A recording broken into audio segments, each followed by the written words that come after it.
Bismillahirrahmanirrahim. Assalamualaikum warahmatullahi wabarakatuh.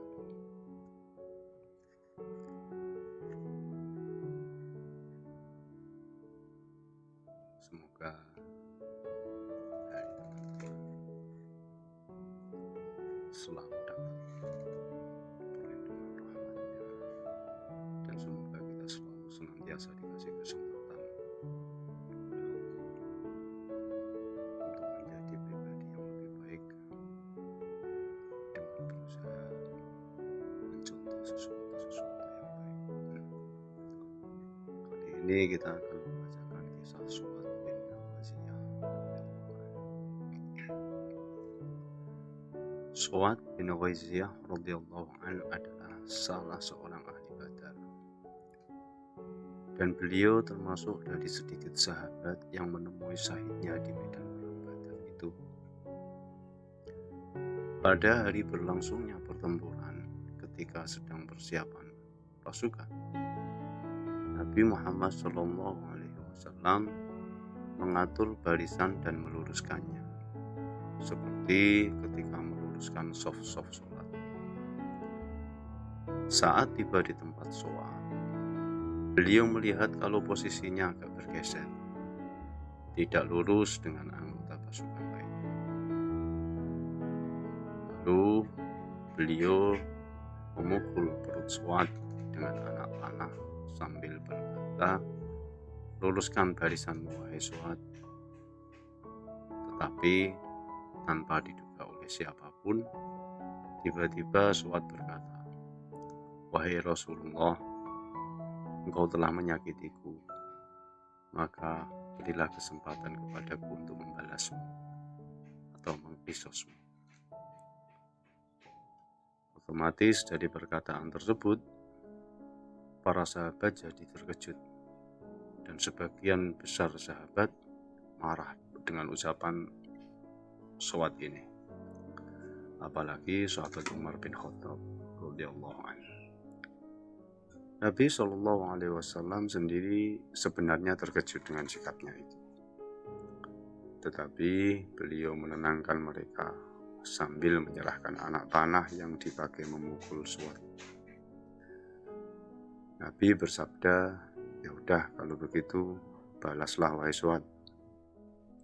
Sambil menerima anak panah dari tangan Nabi Muhammad SAW, Su'ad berkata, "Wahai Rasulullah, engkau memukulku di perut yang tidak tertutup kain.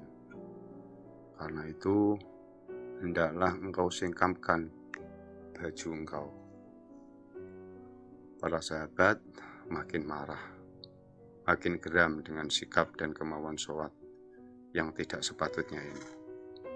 Dan memang terlihat secara kasat matanya terlihat seperti orang yang tidak sopan. Tetapi Nabi Muhammad SAW tetap menenangkan mereka dan memenuhi permintaan Su'ad tersebut. Setelah beliau menyingkap baju beliau, Su'ad segera melemparkan anak panah tersebut dan memeluk perut Nabi Muhammad SAW dengan erat sambil menangis bahagia, sekaligus meminta maaf kepada beliau atas apa yang telah dilakukannya.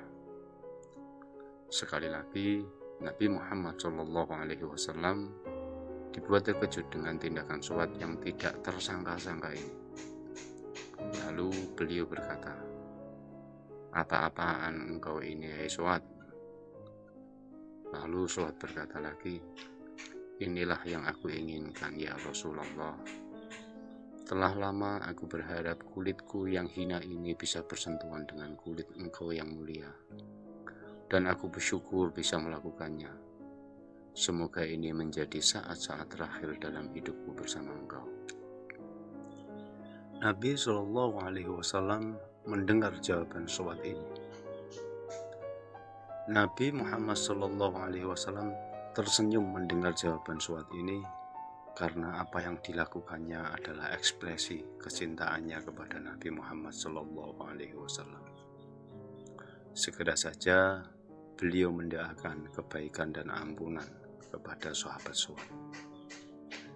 Dan ketika pertempuran sudah mulai berkobar, Suat segera menghambur ke barisan kaum musyrikin yang jumlahnya jauh lebih besar, yakni lebih dari 3 kali lipat banyaknya. Dengan semangat jihad yang begitu menggelora dan keinginan untuk mencapai syahid di jalan Allah, ia lalu menyerang musuh tanpa sedikit pun rasa takut. Luka tikaman dan sayat senjata tidak langsung menghentikan langkahnya untuk menghadang serangan kaum musyrikin. Suat baru berhenti berjuang ketika kakinya tidak lagi mampu menyangga tubuhnya. Tangannya tak mampu lagi menggerakkan pedang akibat terlalu banyaknya luka-luka dan darah yang mengucur dari tubuhnya. Namun demikian, mulutnya tampak tersenyum ketika tubuhnya roboh ke tanah, karena ruhnya langsung disambut para malaikat yang langsung mengantarkannya ke hadirat Allah. Ya, begitulah kisah dari sahabat Suat bin Ghaziyah radhiyallahu anhu,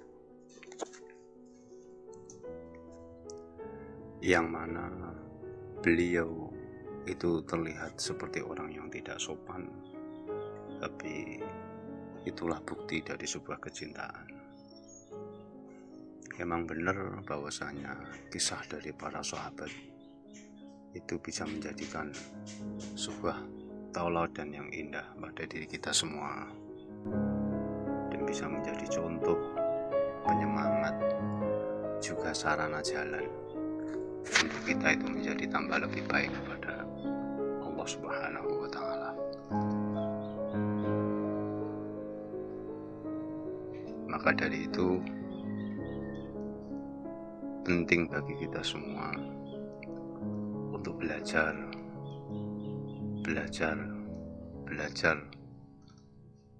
pada siapapun, pada apapun yang mana menjadikan kita itu bertambah jadi lebih baik, bisa menjadi sosok hamba yang baik di sisi Allah Subhanahu wa Ta'ala. Semoga ini semua ada manfaatnya. Semoga ini semua bisa menjadikan keberkahan, kemanfaatan, kemaslahatan buat kita semua. Wabillahi taufiq wal hidayah. Wassalamualaikum warahmatullahi wabarakatuh.